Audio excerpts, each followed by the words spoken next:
Corona महामारी फैलने के बाद जब ऑस्ट्रेलिया ने इस वायरस की उत्पत्ति की जांच की मांग की थी, तो उससे चीन इतना बौखला गया था कि उसने ऑस्ट्रेलिया के विरुद्ध भीषण ट्रेड वॉर छेड़ दी थी। चीन ने देखते ही देखते ऑस्ट्रेलिया से आयात होने वाले बीफ, टिम्बर, वाइन और कोयले पर प्रतिबंध लगा दिया। ऑस्ट्रेलिया के कोयले के बिना चीन के बड़े बड़े शहर बिजली संकट से जूझते दिखाई दिए और साथ ही साथ कोकिंग कोयले की कमी के कारण अब चीन का स्टील उद्योग भी इस ट्रेड वॉर की जद में आ सकता है। हालांकि ये तो शुरुआत भर ही है। जिस आग को चीन ने पिछले 5 से 6 महीनों में भड़काया है, वह अब चीन के हाथ जलाने शुरू कर चुकी है।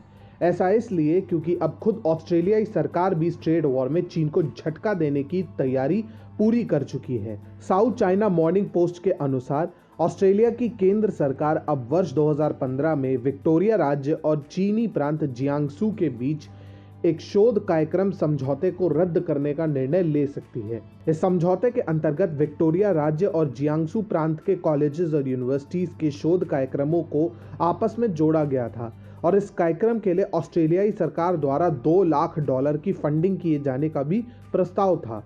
हालांकि अब एक्सपर्ट्स मानते हैं कि चीन के साथ इस डील के बाद ऑस्ट्रेलिया की अहम तकनीक चीनी हाथों में लग सकती है। इसलिए ऑस्ट्रेलियाई सरकार अब इस समझौते पर पुनर्विचार करने का निर्णय ले चुकी है। जल्द ही सरकार इसे रद्द करने के निर्णय को भी सुना सकती है। अगर ऐसा होता है तो ये ट्रेड वॉर में ऑस्ट्रेलिया द्वारा लिया गया पहला बड़ा आक्रामक कदम होगा। बता दें कि ऑस्ट्रेलिया में राज्यों को विदेशी सरकारों के साथ किसी भी प्रकार का समझौता करने की आज़ादी प्राप्त है। इसी स्वायत्तता का फायदा उठाकर चीनी सरकार ने ऑस्ट्रेलिया के विक्टोरिया राज्य के साथ न सिर्फ BRI के अंतर्गत कई सारे प्रोजेक्ट्स पर समझौते किए हैं, बल्कि शोध कार्यक्रमों से जुड़े कई अहम समझौते भी पक्के किए हुए हैं। हालांकि अब दिसंबर 2020 की शुरुआत में ही ऑस्ट्रेलिया की संसद ने एक कानून पारित कर ऑस्ट्रेलिया की केंद्र सरकार को ये शक्ति प्रदान कर दी है कि वह किसी भी राज्य द्वारा किए गए समझौते को लेकर न सिर्फ राज्य सरकार से पूछताछ कर सकती है, बल्कि उन समझौतों को पूर्णतः रद्द भी कर सकती है।